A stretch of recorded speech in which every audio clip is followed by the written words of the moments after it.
Following on from International Women's Day and Mother's Day last week, we're bringing you a very special episode on a subject we've not covered before: what it's like to become a mother during your athletic career.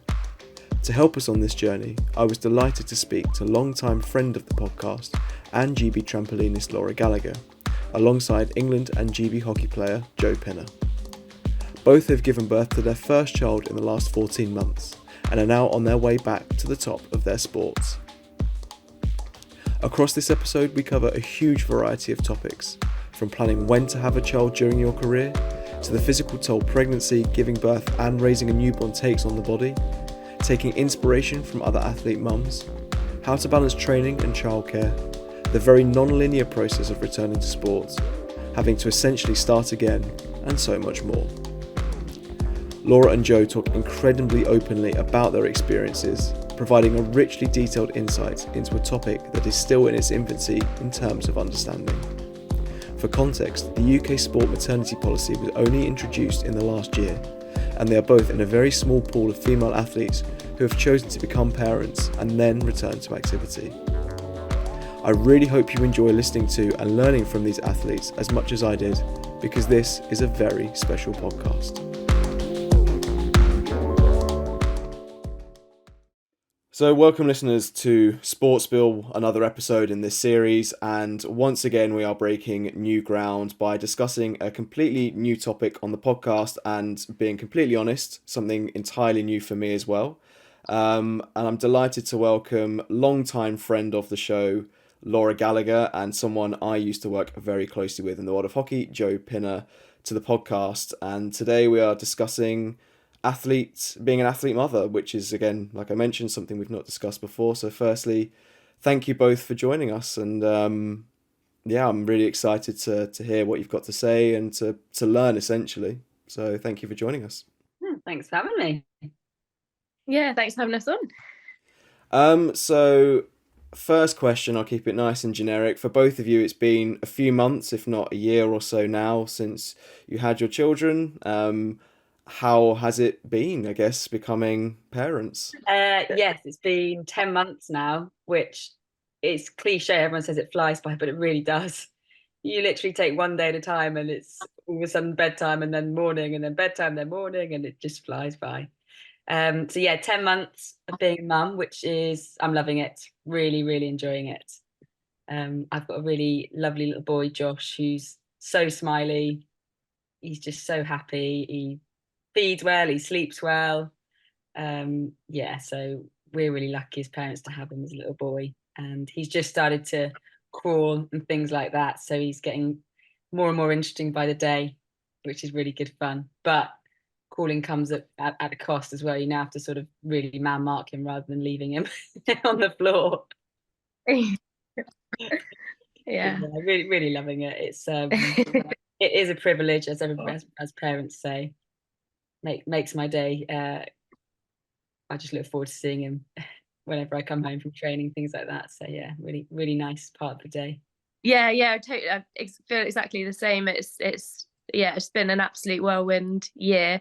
Edie turned 1 at the end of January, so she's doing really well. She's, again, like yours, is quite a happy baby.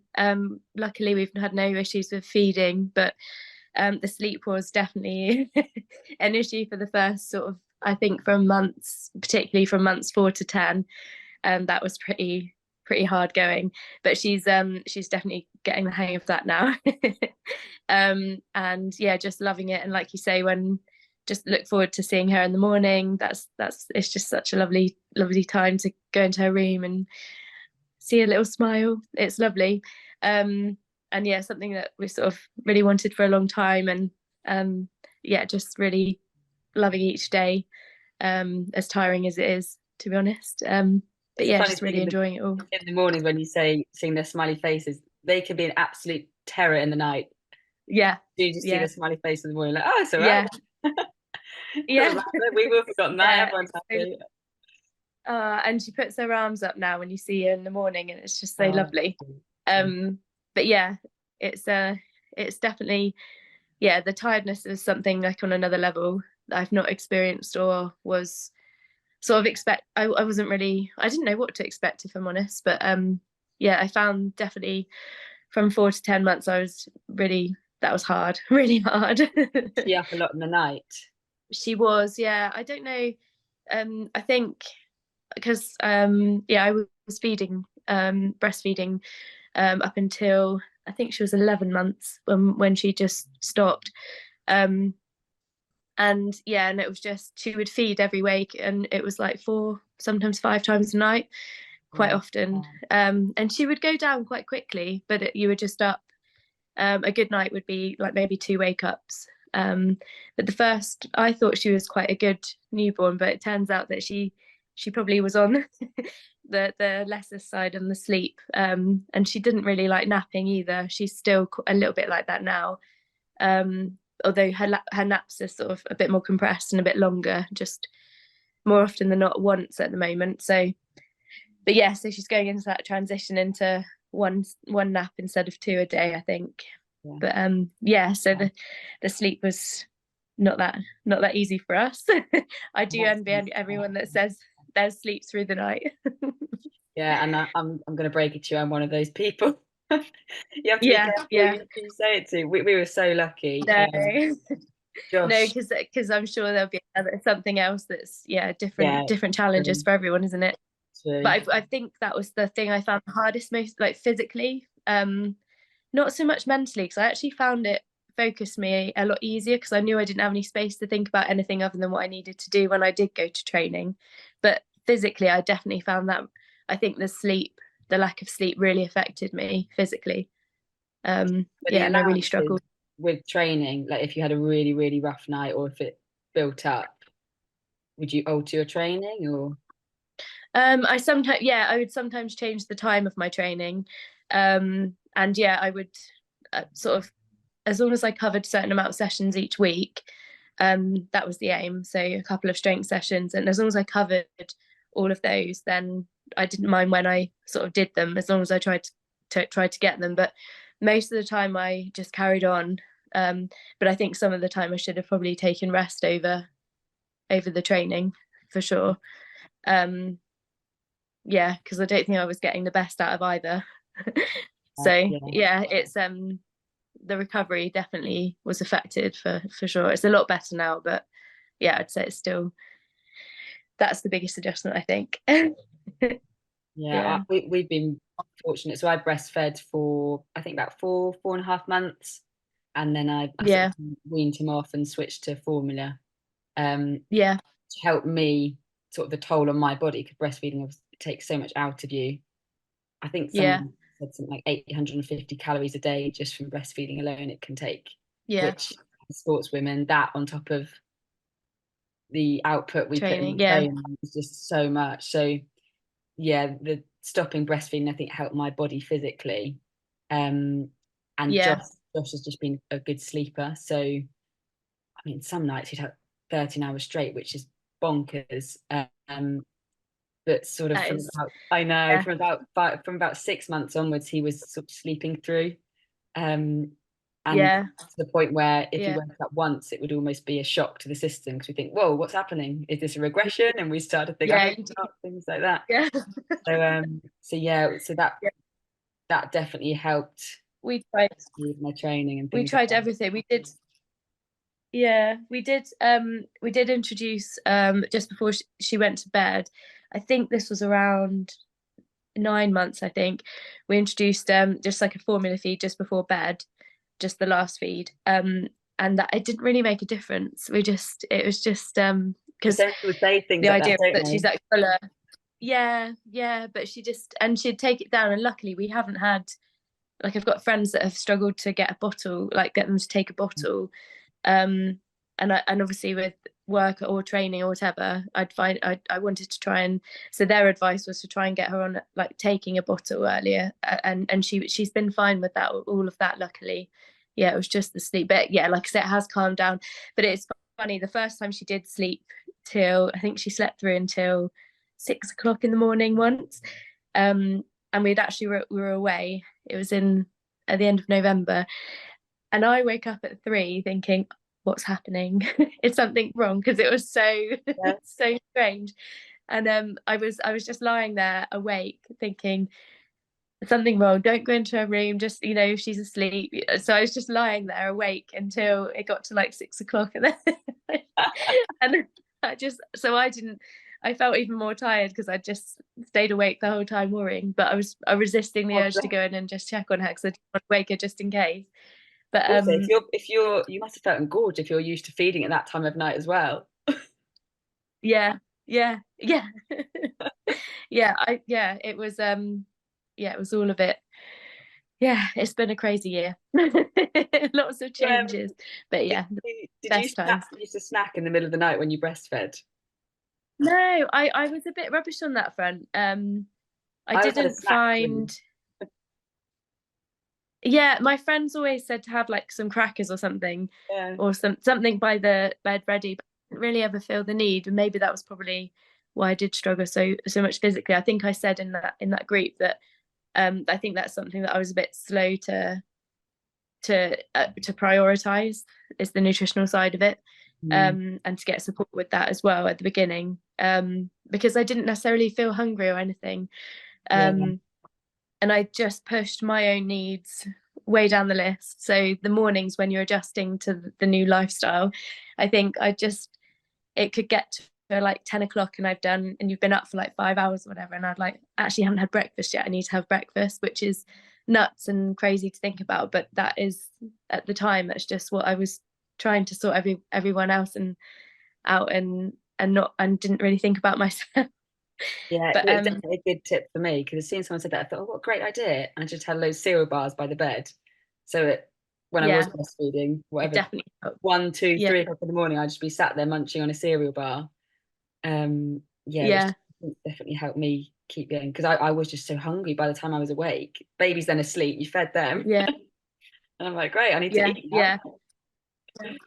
Is it fair to say then, like, because I've sort of heard the cliche before and I've heard people say it, that nothing prepares you for becoming a parent? Would you both sort of say that is, like, it just sort of hits you in a way that you wouldn't expect? Or so I think there's a lot you can do. I think there's a lot you can do. I think I knew that people had said to me about the food before, I just hadn't taken it as I thought I'd be fine. Do you know what I mean? I thought I'd be okay, fit, healthy, whatever. I thought that would, I think it was just like the mental side of it. It's just, you're thinking about a million different things, and I've always multitasked, but it was just like on another level. And I just didn't prioritize the right things, I don't think, right at the beginning. I quickly learned that wasn't the right way, but my body was suffering as a result. But yeah, I think there's a lot you can do to prepare. We did NCT class. I think you did too, didn't you, Jo? Yeah, I did. And there was a lot of support from like just mothers in our support staff team, and that would just offer out advice if it was, if you'd ask a question or anything. There was lots of people wanting to help. I don't know if you found the same, Jo. Yeah, I did. And I'd say, so to your question, I think there's nothing like it. So you just can't compare it to anything else so I certainly can't compare it to anything else I've done. But interesting you asked that question, because I remember me and my husband talking about this, and there's definitely aspects of being an elite sports woman that have actually helped. So for me, just things like knowing, right, if I'm not going to be getting sleep, how else can I recover? Nutrition, food, things like that. Being totally honest, nutrition's never really been a strong point of mine as an elite athlete, but I always at least have been aware that I need to work at it. So there's definitely elements from just being in sport that have helped, and things like the keeping calm when you're pressurized, prioritizing. There are things that are transferable, but then, as Laura said, it's a whole new world that I was absolutely clueless about. I've got several nephews and a niece, and I still had no idea how it was going to be to bring up a baby. So things like the classes are really helpful. Friends who've had kids, and just having a support network to then help you, guide you through the moment as you're literally living it. But yeah, there's nothing like it. So you can definitely prepare as much as possible, possible. But I don't know if you found as well, Jo, that like there seems to be so much information all around, and it's sometimes it can feel a bit overwhelming, especially during pregnancy. And so like social media has its pros, it also has its downsides as well. And I had some people recommending I follow certain athletes that were pregnant or had just come back, and I had to stop in the end because I didn't go on there loads, but when I did go on there, it was just such an alien experience because I was quite sick throughout my whole pregnancy, right to the end. And some days it was like it was really difficult to get out and get into the gym because I couldn't like go anywhere further away from my bin. Do you know what I mean? Yeah, it was tough. So and then seeing other athletes that could training right up until the end of a pregnancy, and although it's not everyone's got their own individual experience, I found that really a struggle to look at because it made me feel like, oh, I should be doing this, I'm missing out on this, but I can't actually physically do that at the moment because my body is saying no. I think it's a really important point, because I think it's great seeing more women and loads of sports women having a baby, coming back. It's such a positive story. Definitely. There is a bit of a risk, isn't there, of the showing all the highlights, and actually that there are still risks. It is hard, like it's seriously hard to do. I'm sure you found the same, but the positive side's great, and we should definitely be promoting it, but there's got to be sort of like a realistic side to it of, this is possible. It's possible in this amount of time, but everyone's story is different, and your pregnancy is different, your birth will be different, your baby will be different, your sport is different, your career is different. It's impossible to look at one size fits all approach, isn't it? I do agree with what you said, Jo, as well about the transfer, like having transferable skills from just from sport, being an elite athlete, like, and I suppose in lots of different jobs as well, like where just being adaptable, especially, the labour's like one example of that, but also like having to be flexible with your training. And there was a few times where I'd organised my training time around Edie's napping, and it changed, so I had to be ready for, it's almost like just being ready for anything as well, which is, it's all of those things, they all do help. And I think I've learned to be a little bit more laid back and kinder to myself when I have to make sometimes I feel like if I've had to adjust training, that I've been soft on myself because that's just different to how I used to train. But actually it's me being smart and making the right decisions for me at the moment and my family. So like my training looks very different now to how it did, but that's just how it is now. It's not good or bad, it's just different because my lifestyle is different and my priorities have to be different too. So I don't know if you find as well, Jo, like in trampolining, it's very it could be a dangerous sport if you're not mentally on it. You're jumping really high in the air, and you're spinning around lots of times. It's like there's a high risk involved, so mentally you have to be really on it. So that's the biggest challenge, I think. It's like being prepared when you go into training, mentally and physically, obviously, for that session. And I think that's sort of, I think I underestimated how challenging that would be. So although I found it easier to focus in a way, it's that sort of capacity that I found the hardest thing, that concentration and for long periods of time, over and over. And making sure I'm as fresh as, because I feel hazy sometimes, quite often, even now, when I go into training. So it's like having to really use all of my like mental energy to actually dig deep and find that session. Just realizing the risks, I suppose, of training as well now, and just sort of balancing it with everything else that you're doing. It's quite tricky, but the first up until October, so nine months or so, Edie would come in with me until she started crawling around, which you're living now. So you'll know what I mean when it's a whole different game when we start moving around.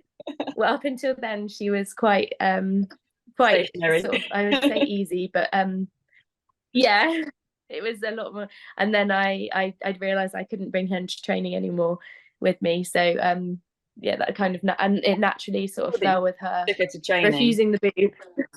Yeah, she would. She'd come and with my sport, it wasn't sit in the gym. They were really it not possible to take Josh to my sport really. So with hockey, obviously outdoors, the risk factor, hockey balls flying everywhere. So I couldn't pitch, and I didn't take him into the gym either, just because there's multiple sports in there. I think it was actually a rule train where I wasn't allowed to, which I'm trying to think, would it make my life easier if I could take him in? I'm not sure, perhaps, but we're pretty structured with our it's team. a distraction, I can say that. Yeah, but there's always I can around imagine that want to say hello. yes, exactly. Yeah, I take him into, if I had physio, I'd take him in, and one of my teammates would look after him for an hour whilst I've got physio, and that still happens now. Yeah, sort of picked out the team members in my squad who I would trust, and I'm rotating them to as childminders. But I never had him in the gym or anything, other than if I've been doing stuff at home. It's all your training. Is all your training centralised? Yeah, it is. We have a decentralised week every, as a rule of thumb, once a month. So, but even then, if I need to be on the hockey pitch, so I still need to go to the facilities there. I still need to be in a gym, so I just go to the training gym rather than I could go to a public gym, but it's easier for me to go to Bisham Abbey where we train. So the decentralised week, we can train in our own time, which makes it a lot easier because I can then manage my training times around childcare and, as you say, around sleep or food, whatever. But other than that, when we're centralised, it's it's whatever the program is, basically, which is that was my biggest fear when I was pregnant, almost, because my biggest stress was just the childcare situation. Because I'm not an individual sport, I have flexibility in terms of, if my body wasn't ready, I was obviously easing back in, things like that. There was flexibility in what I did and didn't do, but at some point there was always going to be a point where I integrated back into full team training, which means set pitch times, set gym times, things like that. There's always been flexibility around my gym times. Actually, my coach was really good with that, but the pitch times you can't flex. So my biggest challenge or fear when pregnant was, how on earth am I going to manage this? Because I'm guessing it's the same with you, Laura, but no week's the same with us. We have training, but then there's the extras like physio, team meetings, psychology meetings, anti-doping workshops that crop up. There's so many things that crop up in a week. So the childcare piece, it was really challenging because I was having a baby for a reason. I wanted to spend time with him. So I didn't want to bung him into childcare at such a young age and not see him midweek, because that's not what I wanted. And it was just so challenging to work out how that was going to work. And I ended up finding a really good childminder who was really flexible. So my mum helps out. No. My mother-in-law helps out, but she's a bit further away, so it's difficult for her to sort of do the odd afternoon here because she has to travel 2 hours to get here. My mum's half an hour away, so she can do that. But again, it's quite a lot of pressure to put on one person to look after their grandchild when they don't want to be raising them. They want to be spending quality time with them as a grandchild. So I ended up finding a childminder who's really flexible. And as soon as we got into a rhythm of her having Josh, that made the whole training with the squad so much easier, because rather than it being a fixed 2 days a week, 9 to 5 with a childminder, it can be a few hours on a Monday, a few hours on a Tuesday, things like that, which meant I could see them when I was finished training, but also cover anything that cropped up. How have you managed your childcare? So up until like I say, up until November, she would come in, or end of October, she'd come in with me, and then I just sort of work it. So my mum and mother-in-law are not too far away from us, so they help out a couple of days a week, and then the other days I kind of will just get her like, just someone will look after her whilst I train. Sometimes Matt can have a bit of flexibility, my husband, and he's just changed his hours as well, so he works longer in the week, so he can have every other Friday off as well, so that helps out, especially the squad weeks. Then it gives me a day then.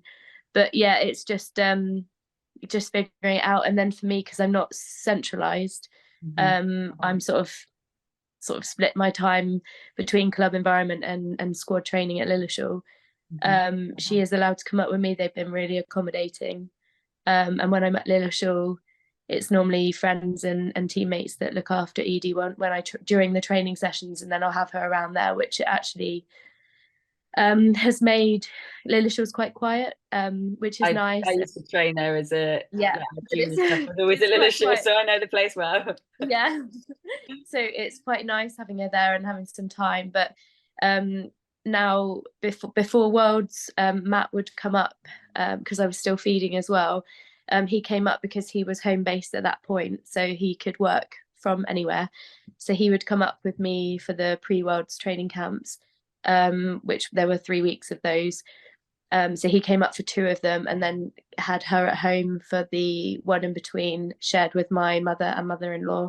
So it's just a little bit, each week is very different, and it's just whatever we've got on. So she's going to come up with me to Lilleshall next week, and then Matt will have her the following week at home, which it's not something I enjoy really, but it's not every week, and it's that's the first. I think that's only the second time that will have happened. So when you're it's away not. So yeah, it's not too bad. We've been really lucky, and we've got a lot of support around. And it's nice having our parents live so near. And Matt's mum's actually a childminder too, so when she goes to Matt's mum, there's lots of other children there. So it's lovely, and she loves the other children as well. She's not. I think as soon as she starts walking, I think she just won't even look over her shoulder. She'll just go straight in. See you later. That's what Josh was like. So, I think because I went back to train, so I went back to training as in team training 5.5 months postpartum, at which point he was then looked after by my mum, my husband's mum, childminder. And I think because it was such a young age for him, we've never had the like attachment issues or whatever you call them. He's quite happy. So I walk in the room, he sometimes just looks at me and then just carries on playing. Not bothered. Oh no, she does do a little sprint crawl over, which is quite nice when she spots me, or giggles, which is nice. I do love that. There was one time when I turned up to my mother-in-law's to pick her up, and she just gave me the cold shoulder. She just completely blanked me, and that was like, oh no. It makes it easy because you know that they're then happy wherever they are. They're very happy, yeah. But it is quite nice when her face lights up when she does see me walk through the door. That does make my day. But yes, but when we drop her off, she's just not bothered at all. Especially, she just loves other kids as well, so it's nice when she goes there. But then, and it's nice for our parents. I do a little baby gym group on a Tuesday, and that's quite nice because I run that session, and then Mum has that time with her as well. So it's kind of a different role. She has to have some distance from me, but it being in the same group, so it's quite nice for her. That's really cool. So you run a class for other babies, up to 24 months. That's something you did before, from 4 to 24 months. Did you do that before you're pregnant, or no? It was just a little bit of a double whammy, really. It was something nice to do with Edie, but also I guess using my qualifications, and I get to meet other mums too in the local area. So I've really enjoyed it so far. It's been quite fun. But yeah, I sort of did a little trial in July and then started properly in September. But it's lovely because we've got some regulars and similar age as Edie, and it's just funny seeing them grow up because they're like walking now. Edie's not quite that walking, but the others are. And they'd only just started crawling and stuff, so it's just everything goes. You said that time goes really fast. It really, really does. No one prepares you for that.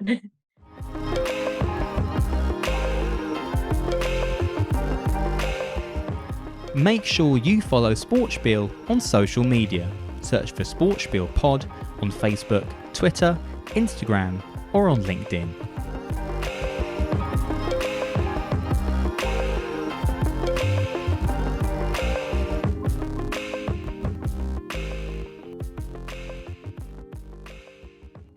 You've both mentioned there like quite a few things to think about: childcare, changes to your body, like coming back to training. How, I guess, sort of the actual decision or the process of starting a family sort of mid-career, hope you don't mind me asking, but sort of how was it for you, and was there a lot to think about and a lot to debate, or was it a no-brainer? It's just something you both wanted to do. For me and my husband, we wanted to we always wanted a family. That was first things first, and we sort of roughly knew when that might be. When we were at that stage, the priority was try to get pregnant, try to start a family. That's what we want right now.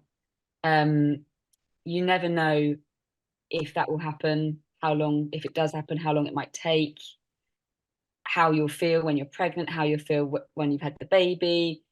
So it's a crazy time in terms of how you're feeling. But the one thing that was always clear to me and George was that we wanted to start a family, and we knew exactly when that was.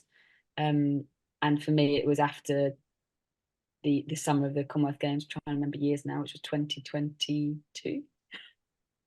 That was when we wanted to try for a baby. And the thing that made it easier was the maternity policy that UK Sport introduced.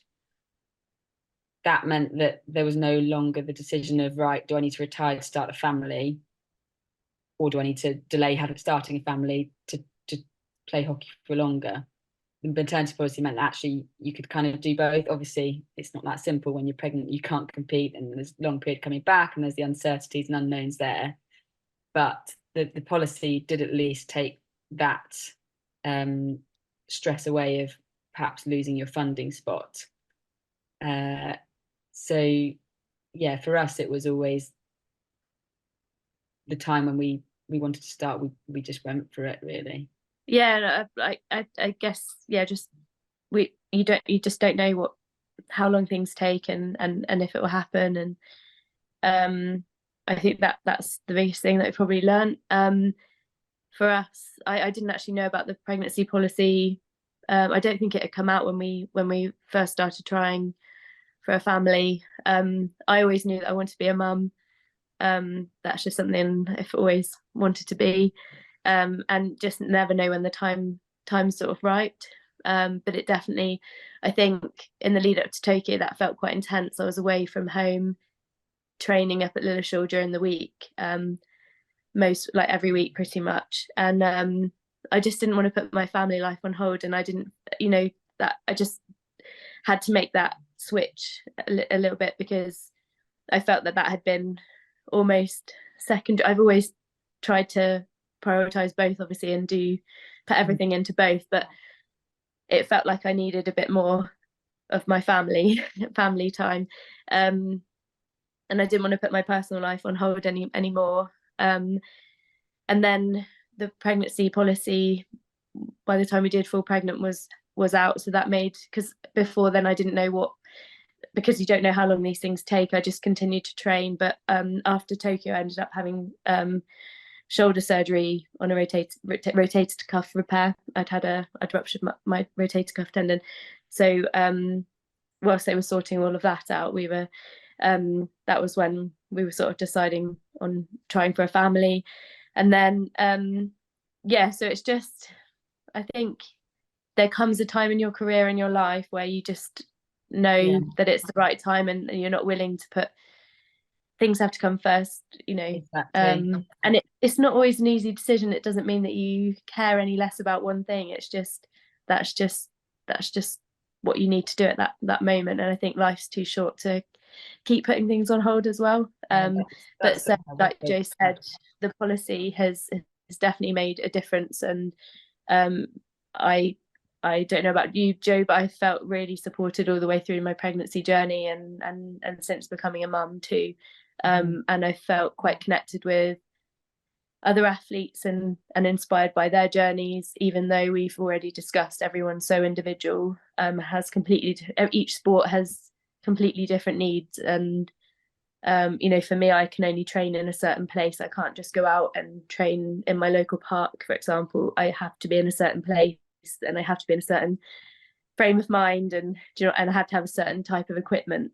Each sport has its own individual needs, so everything's different for each athlete mum. But that policy has definitely given me the opportunity to continue training and going for both my goals alongside being a mum. So going back to the point when you said you had shoulder surgery, weirdly I had hamstring surgery before I tried to get pregnant, and it was almost like I'd ruptured my hamstring tendon muscle, don't know what it is, before the Commonwealth Games and World Cup of that year, which was a real bummer in terms of timing.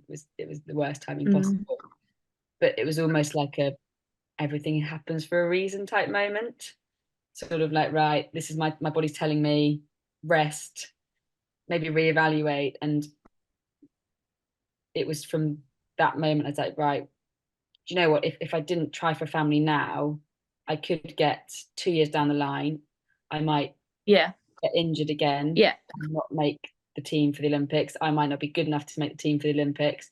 There's so many factors that I was almost looking at that way. If I delay it now, I felt like I'd have more regrets in the future if for whatever reason I was pregnant, which isn't the way that people should necessarily look at it. That's just how I felt at that time. So I thought, do you know what?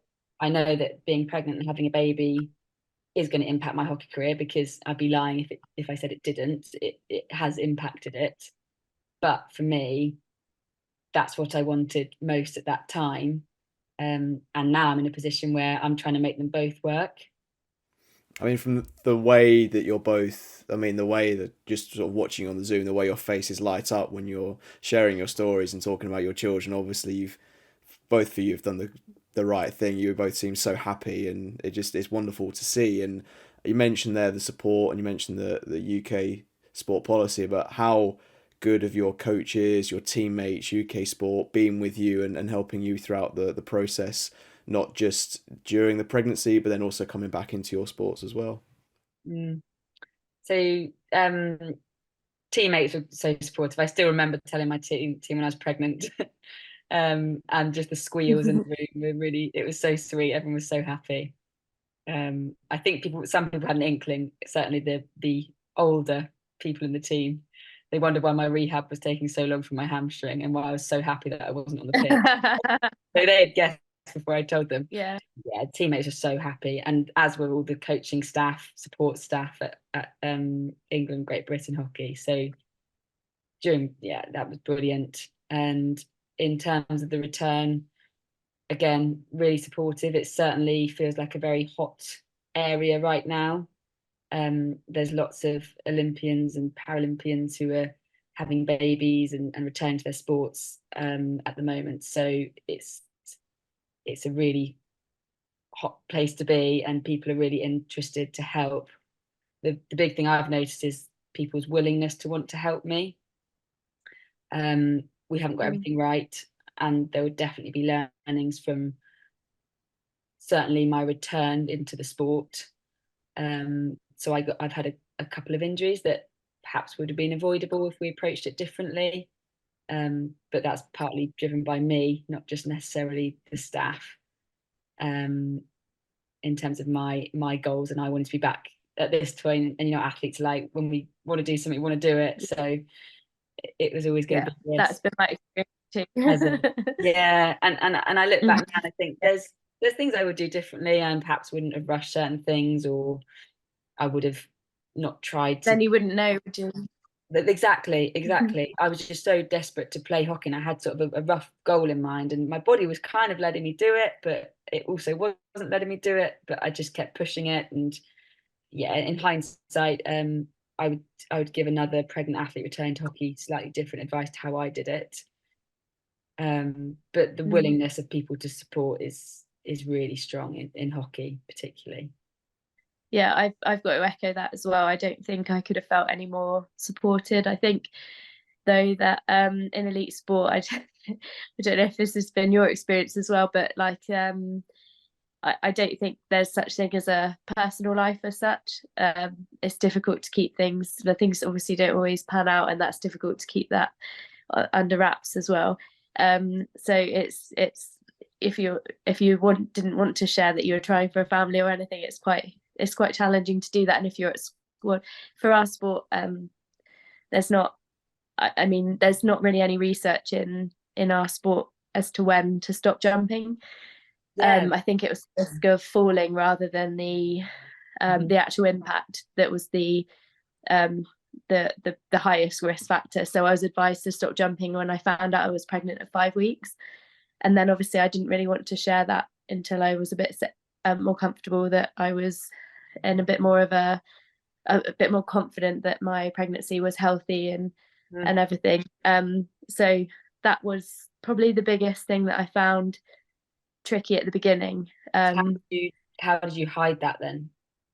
Just little white lies here and there, and it coincided with a little bit of a gap between a training camps. It was like a little bit of an off season as well, a really short one, but it coincided with that. I did tell my personal coach, and I did get support from a UKSI doctor, female health doctor as well, just on you maybe have the same doctor. Yeah, on the best way forward.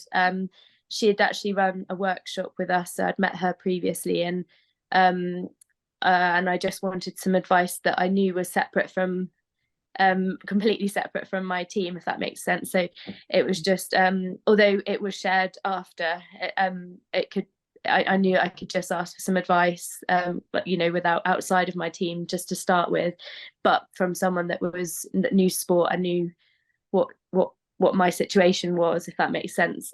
So I got some advice from there, and obviously everyone was, when I did tell the team, everyone was just so supportive, and there were meetings about who I wanted to have as like a point of contact. They didn't want to the bit where you said about we're sort of learning together, it's exactly the same in my sport in terms of writing policies, athlete mums and athlete parents, for example, competitions about staying in the same hotel, because normally the policy is family and friends can't sit in the same hotel and things like that, but what do you do if you're feeding, like I was at the Worlds, and how do you sort of navigate through that? So it's been kind of a really big learning for both of us, and that I'm okay with that, because everyone's been really, really open, and I'm open with them too, and it's worked out really well, and I completely agree.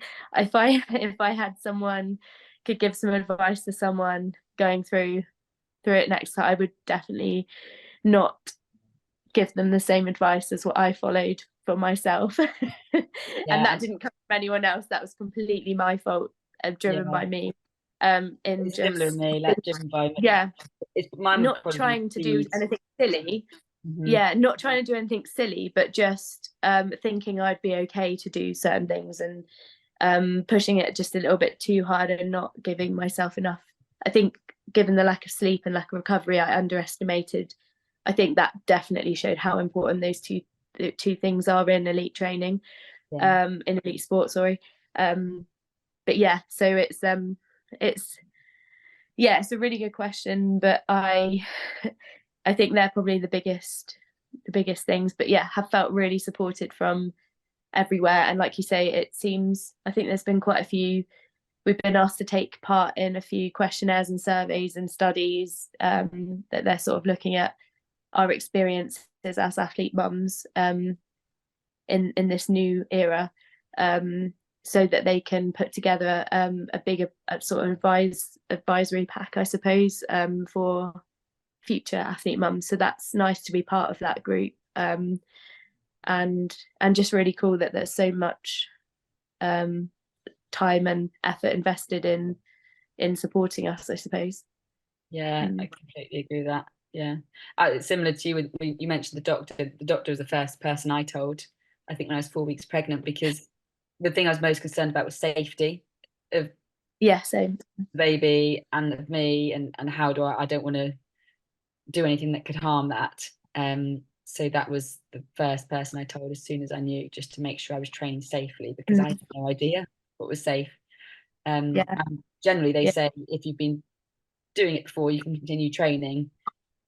There's obviously a certain thing, like the third trimester, you shouldn't be not trampoline. Yes, and I similar with hockey. I couldn't play hockey because the risk of the ball, like trauma, the ball could hit the bump, things like that. So I couldn't play hockey, but I have got friends who've played hockey pregnant, and obviously each person has their own risk that they might want to take. But for me, it was an absolute no. Although I was still rehabbing at that point. So interesting. You also said that you had to sort of tell white lies when you were pregnant. So because I was injured, it was horrible. I felt so awful. It wasn't like I say, because I wasn't at school, it wasn't too bad, but it wasn't something I enjoyed. It wasn't very nice, but I just felt worried at every for about a month. I just felt permanently worried about everything. It's a hard thing in sport in general, because I've had sort of club teammates or ex-teammates who have been pregnant and had babies at a similar time, and I remember them not playing. I was like, oh, why blah blah not playing, and they said, oh, she's got a hamstring injury, and I straight away just thought, oh, she's pregnant, but everyone's going to was sort of like, I've got a hamstring injury, and she was pregnant and she did have a baby and all was well. And that happened to a couple of ex-teammates, and ex-club teammates, I should say. But it's just it's a tough one, because if you don't want to tell people but you're playing sport and you're missing, it's a hard one to manage, and people manage it differently. I'm sure some people just tell people why they're not there, but then you might not want to. If you want the latest SportSpiel episodes and updates direct into your email inbox, then subscribe to our newsletter. You can find a link to do so in the show notes of this episode.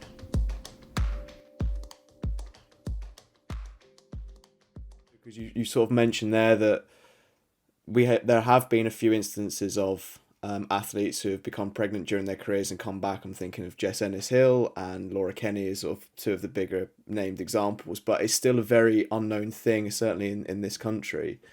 Was it a bit of a scary process, sort of knowing that the policies and stuff weren't in place or only just being introduced, and that there's still a lot of learning to be done? Or was that quite exciting, and do you sort of feel as though that you're able to help people going forwards? I personally didn't find it scary, because it felt like the right thing for me at the time, regardless. Like I say, we were trying before I even knew that there was a pregnancy policy, and I didn't know the consequences of, like, if I were to fall pregnant, then before that I knew about that policy, like what would happen, because I knew that was the right thing for me and my family at the time. That the policy just made it easier to come back, and be able to continue at the high level doing that. Like, that would have been not impossible, but even more challenging without it. But I think it's nice to think that my little experience, it may contribute to a wider thing that's going to help people in the future. But I think what everyone's probably, like what we've been discussing, is such an individual thing. You need a big bank of women, like women's experiences, to then put together something to find something general in that big bank of experience, if that makes sense. I haven't explained that at all well. Yeah, but, no, I know exactly what you mean. No, I mean. I feel the same. In terms of it wasn't scary for me that, say, policies weren't necessarily written on how to return someone to hockey, to international hockey. That wasn't a concern. It was scary in terms of, I still felt so passionate that I wanted to play hockey again. I wanted to play for England and Great Britain. So that side of it was scary, because I knew I'd be coming from months out of the game, and I didn't have a role model who'd done it in my sport. So that was probably the scary bit of, how is it done then? No one knows how to do it. Okay, I'm the guinea pig. So that was Yeah. a scary piece, which then leads on to other question, which is also now the nice piece, that hopefully now that I've done it in my sport, or if another girl or woman wants to do it, when they can hopefully look at my story and think, do you know what? Yeah, it's possible. Jo did it. I can speak to her, or I can have her experiences. If my experience can alleviate anybody's fears in even the smallest way, then I'd be really, really happy for that. And probably same with you, Laura, in your sport, and the other women in all their sports. There's loads. But you say about the, you know, Laura Kenny and Jess Ennis, although I compete, it is it's a completely different sport, and a lot of the training can be done during pregnancy as well, provided obviously if they're well. But I still look up to them as massive inspirations, and it shows that you can do it as well, even though it's not my sport or whatever. You still do look at, you probably do too, Jo. It's like you look at them and think, yeah, that has, and I do find it like, especially Laura Kenny and her experiences recently. It's just what she has gone through is, and then I think it was like a few months after her ectopic pregnancy and that trauma, to then come back and medal at her in her next event just a few months after that. That was absolutely incredible. But yeah, it would have been, there have been people not in the professional era in trampoline in other countries that have come back after having a baby, not so soon as this, maybe a little bit longer, but it does show that it can be done, but I guess it's not documented and I don't have access to that. But knowing it's happening, my experience can help. Knowing it's happening just almost normalizes it, and that definitely takes some of the fear away. And I think the more and more it does happen, the more and more it becomes normal, and hopefully easier in a way. Not that it will be easy, but just having more experiences and knowledge, that's only going to be a good thing. Exactly. Another thing I wanted to ask is, as athletes, elite athletes, Olympic athletes, you're so used to priming and preparing your body for elite performance, but it's such a different type of preparation through pregnancy and then coming back. Sort of, have you noticed big changes, and sort of how was it? Was it a difficult change in mindset to sort of going from training 5 times a week to then having to really look after yourself? So how did you find that? Yeah, definitely a big change. I kept training for quite a lot of my pregnancy, not hockey, but running and exercise in the gym, and I was still lifting weights, things like that, albeit everything was at a lower weight or lower volume, things like that. So I was still training, which was nice. That made me feel normal still in my world, being able to do the training. Then as the pregnancy went on, and I was training less and less, I did struggle with that a bit, because I actually probably realised I don't have many hobbies other than playing hockey. So I didn't have much to do really, other than watch George play hockey, my husband. So I found that challenging, just because I didn't necessarily have energy, but I was just always used to burning energy doing sport. So I got a bit bored, being totally honest, when I was pregnant, because I couldn't do as much exercise as it went on. I picked up things like pregnancy yoga, which beforehand I never ever would have done yoga, because I find it too hard and boring. But I really, really enjoyed pregnancy yoga because it was something to keep me active. I had a really good pregnancy. I was really fortunate. I didn't have any aches, pains, morning sickness, and I think the exercise I did and the yoga, things like that, I think helped to keep it that way. So yeah, it was definitely a weird one, going from training so much to then you get to a point where you basically don't do anything. Although to be honest, I was doing some training about 2 days before I went into labour. So you don't have to sit on your bum and do absolutely nothing. Mine wasn't yoga, but I did Pilates throughout my pregnancy. I mean, obviously, like we just said, I couldn't train my sport since 5 weeks pregnant, so it was a massive change. It was a huge lifestyle change, and I was concerned about how my back and everything would handle getting back to training after such a long time not having impact. And so, but I did really benefit from Pilates. I didn't try yoga, but I've heard yoga's really good. There's a lady that was local to me that did pregnancy Pilates and postnatal as well. And I used to take Edie along with me to the session. She used to fall asleep on the mat, which was lovely. And I back in the day when she was not able to crawl. So I really, really enjoyed that. And yeah, I would train in the gym, but as and when I could. I was a bit unlucky with my pregnancy. I think it wasn't the best. I did struggle with sickness all the way through and nausea. I don't know which was worse, the nausea or the sickness. But it was pretty bad. The worst one, I think, was when my dog, he managed to eat something for the second time and get really poorly, and he had to have surgery. And I had to stay downstairs in the kitchen. My husband was away doing an Ironman or something. He was abroad, and I had to sort of sleep. I was sleeping in the edge of the kitchen in the dining room bit, and just like walking just like 2 meters away from the bin. Just it was just hell. Being pregnant, looking after my dog, and then it was awful. But yeah, that was just, I think I was just very unlucky. For anyone that wants to start a family, don't listen to my experience. It's all worth it now. That's the message. Yeah, and you had a great one, so yeah, take your don't mind my lucky one. Yeah.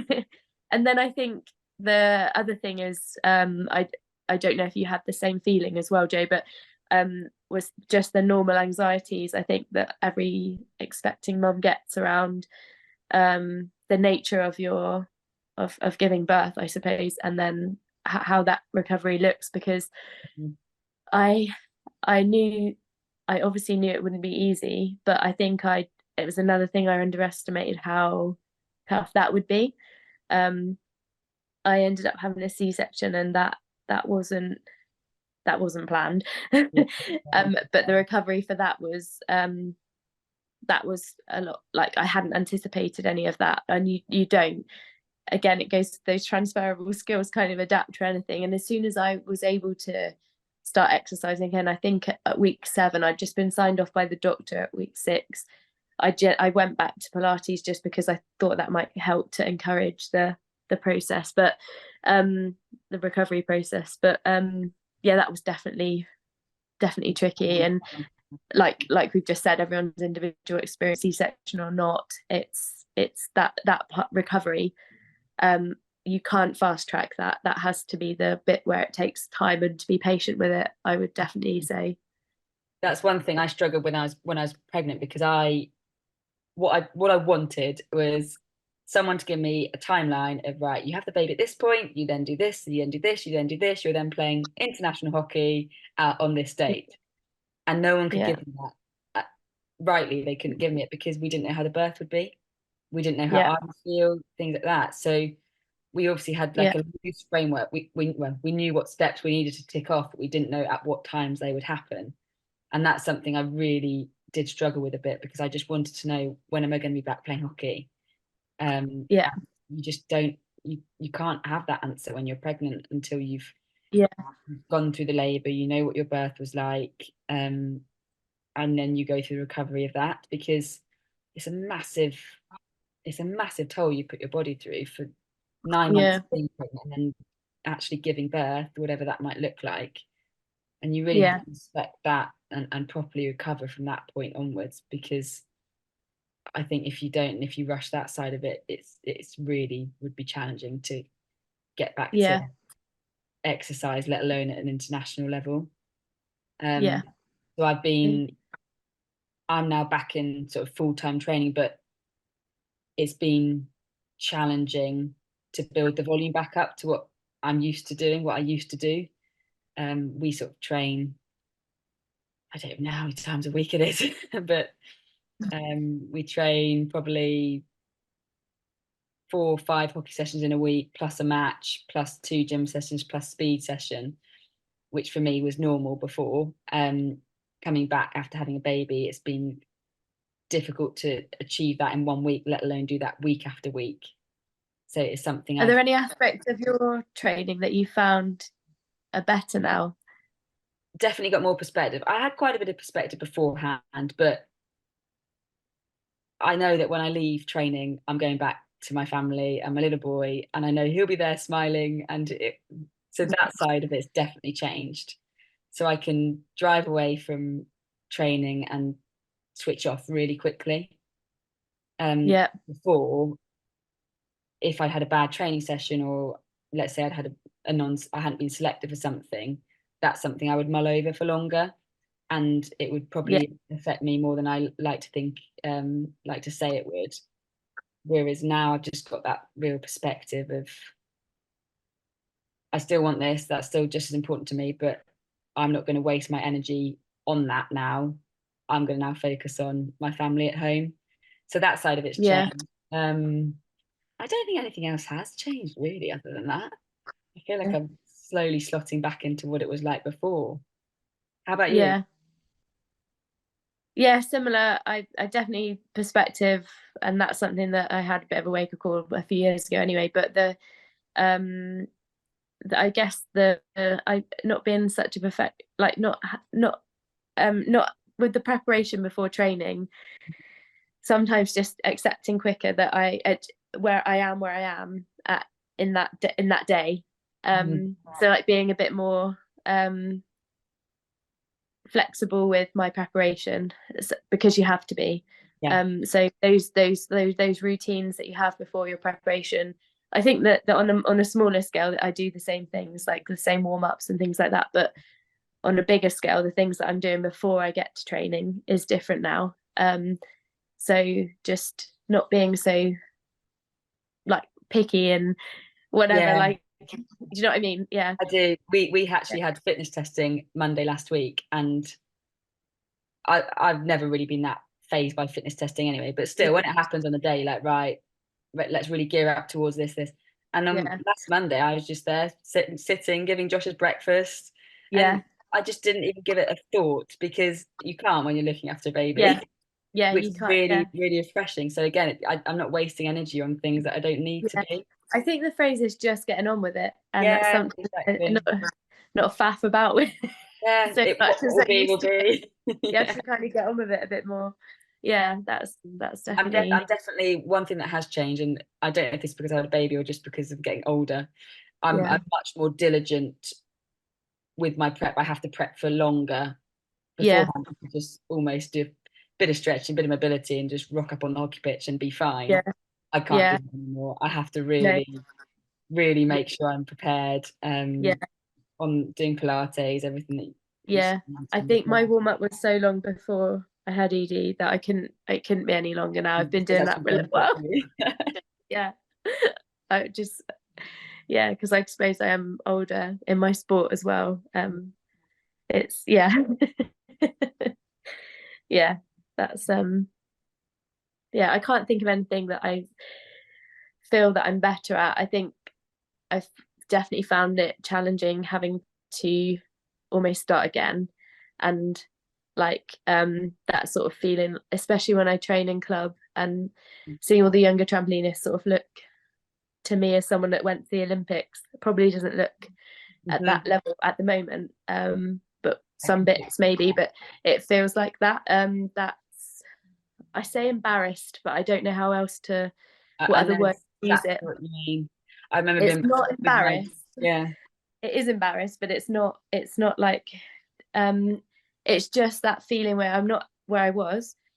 I'm working towards it, and I know there's some of the stuff I'm doing is good, but I'm not feeling like I'm there yet. But I also just, I guess it's feeling exposed to the people that are looking up to you, and not having that, because that confidence comes from training, and confidence comes from numbers and volume and results and things like, and all of the things that I haven't had recently. So and I it's have all the things that I'm building up. Exact Yeah. same as you. I remember being back training my team and thinking, oh my gosh, Yeah. seeing this, I Yeah. am sticking out like a sore thumb. And Yeah, then, no, yeah. which was completely understandable, and I was a bit more forgiving of myself. But as it got to sort of week 3, 4, 5, 6, I was thinking, Yeah. God, it's getting to a point here where I feel like I'm actually bringing the standard of training down. Yeah. Which is how I felt, and probably was to Yeah. a degree as well. That was a challenging thing to be in. And like you said, with club, so my club hockey, I had an expectation in my head of I would be back performing at a certain Yeah. level of the club at this point, and that Yeah. wasn't true. And I Yeah. didn't get selected for some club games when I was returning, Yeah. which was the right decision, but it was not a comfortable one. It almost a bit like an ego hit for me. It is, yeah. And I think because I used to find that I had an extra 10-20% or whatever in me that I could manage to dig out of me, and it would just take me to the next level, whatever. But now I find that I don't have that. I have to really work hard to get, because I think probably just because I underestimated how long of the impact I had off, and sort of all of the lifestyle and everything else, all of the hormones and all of that, how much that affects what I'm doing now, how much more challenging it is now. It's probably taken a lot longer than I thought it might to get to the standard I'm at now. Exactly the same. Yeah, so it's I've gone through like phases of feeling almost ashamed of my training and the way I look, even though I feel like I'm trying hard. I've had to sort of adjust to that mindset as well, and force myself to be a bit kind to myself as well, because at the end of the day you can only do your best, and that is what I'm doing. So it's a hard one to do as an athlete, isn't it? It's a hard one to swallow, is that I'm having to work hard to get to my average level before this. And I know inside there's that level is still in me. I just haven't found it yet. I'm working. I have to work to get to a lot harder than I ever used to have to work. And I thought I used to work pretty hard. Yeah. It's a weird one. But yeah, that feeling of embarrassment, I think, is yeah, I don't know any other word to describe it. That's the only way I can think of. Just that feeling like you're being watched and look up to, and you're not meeting the standards of their. It's out of my control. I can't control what they're thinking. They're probably not even thinking that, or even looking. No, and they're not. It's just actually what everyone else is thinking is, wow, yeah, back doing this. Oh my gosh, how amazing is that?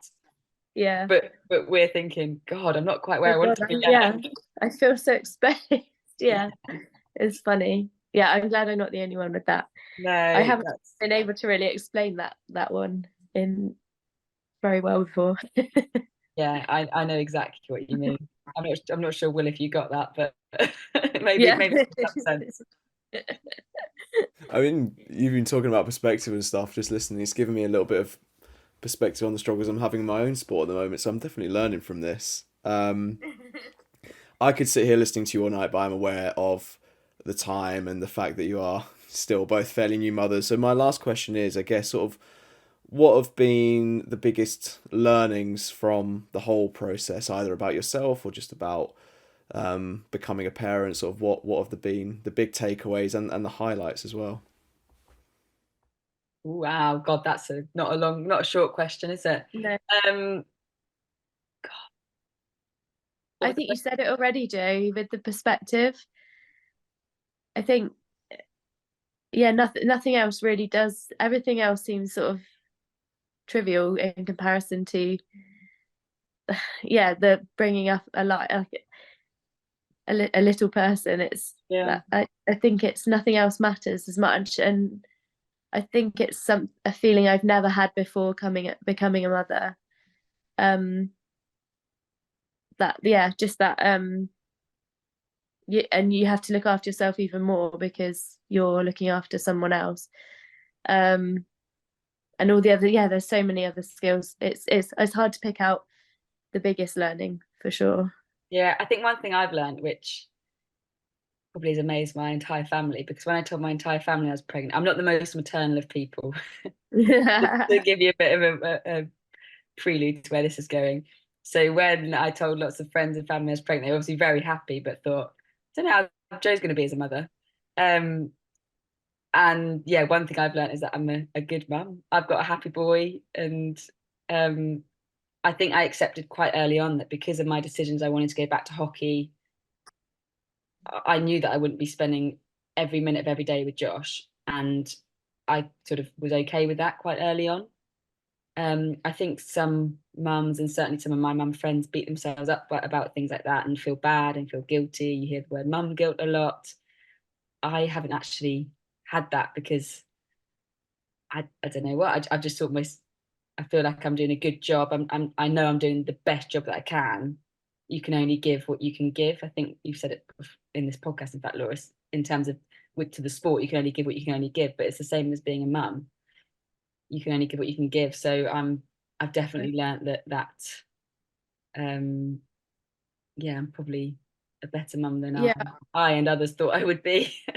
Oh no, I'm sure no one else thought anything. They yeah, I think not having any, being able to look back at the last year, I think I don't have any regrets at all about how we've raised Edie so far, and I don't feel like I've missed anything. There's like, I think she had her first sleepover somewhere else in like October time, at my mother-in-law's, and so that was like at 10 months, I think. So we've spent like such a long time with her, and I don't feel like I would have done anything differently, even if I wasn't doing trampolining as well. I think that's a really important thing for me, is like not having any regrets. Like you like you said, when you didn't want to become a mum, to not be there, I felt really strongly the same as well. And I genuinely don't think I would want to have done anything differently with Edie. And yeah, I feel really grateful for the position that I'm in now to be able to do that and do both things as well. So that's, it's a hard question though, because it's hard to pick out one. Oh yeah, definitely. One thing.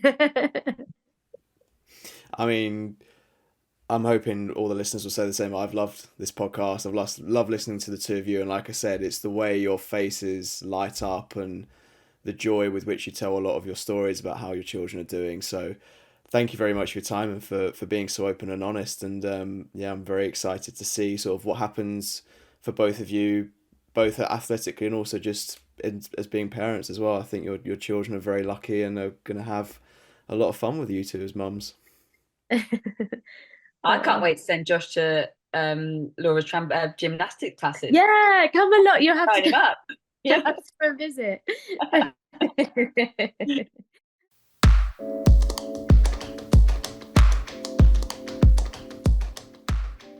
I told you it was good. Thank you once again to Laura and Jo for their honesty and willingness to talk about all aspects of parenthood, good and bad. It's fantastic to see them doing so well as parents, and we wish them all the very best as they continue their return to sport. SportSpiel will be back soon with another great episode, not that I'm biased, so make sure you're subscribed in all the usual places and following us on social media using the handle @SportSpielPod. You can also watch our episodes in full on YouTube.